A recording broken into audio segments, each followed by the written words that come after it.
Entre les cours, les expos à préparer, les réunions, la paperasse, la famille, la cuisine, le ménage, les courses, Zora, arrivée au point médian de sa vie, a parfois l'impression de faire du surplace. Pas une minute à elle. À 55 ans, elle a peut-être bien dépassé le point médian d'ailleurs, mais elle s'était toujours imaginé ces années-là, sa fille partie, elle-même n'étant pas encore trop vieille, comme une vaste plage de temps libre et productif. Elle s'attendait à de longues journées de béatitude dans son atelier, sauf que tout empiète en permanence.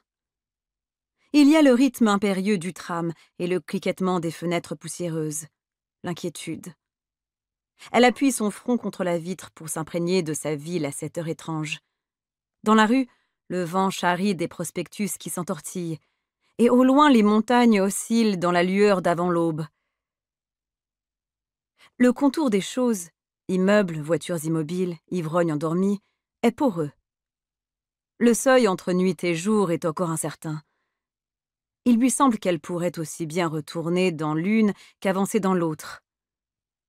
Son mari, le seul autre passager, garde les yeux fermés et s'agrippe à la barre. Sa tête pend en avant, sa longue échine courbée. Elle a eu toutes les peines du monde à le tirer du lit.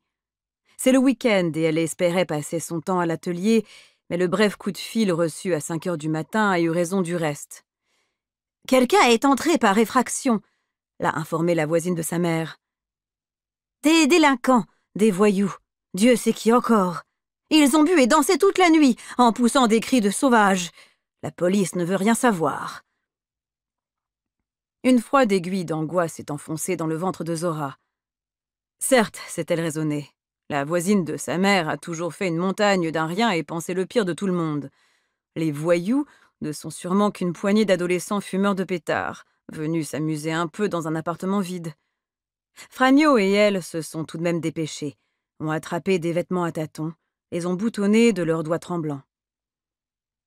Par la fenêtre du tram, Zora, avec un coup de cœur, aperçoit de vieux canapés surmontés de barbelés qui ont été traînés dehors pour barrer certaines rues. Elle a déjà lu des articles à ce sujet, mais n'a jamais été debout assez tôt pour en être témoin. Elle sait, comme tout un chacun, que des hommes cagoulés de noir font ça toutes les nuits pour diviser la ville en enclaves. Ces nationalistes furtifs peuvent être n'importe qui, un voisin, un amant, un ami.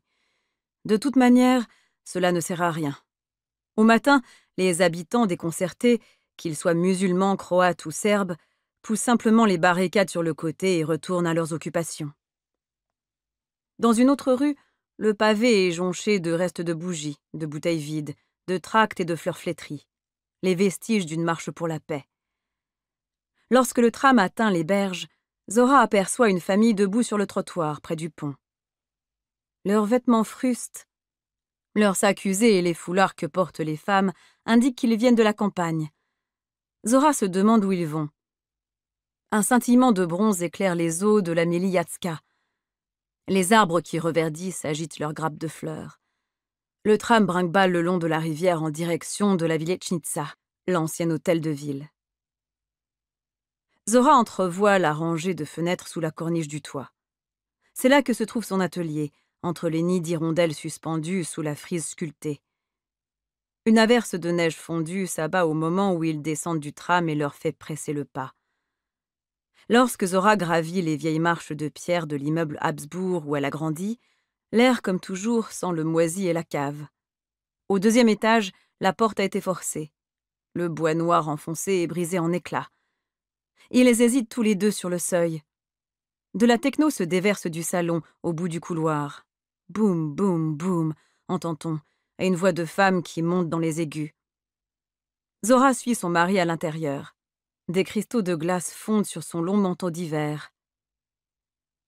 Dans le salon, les volets sont fermés et une brume de tabac flotte dans l'air.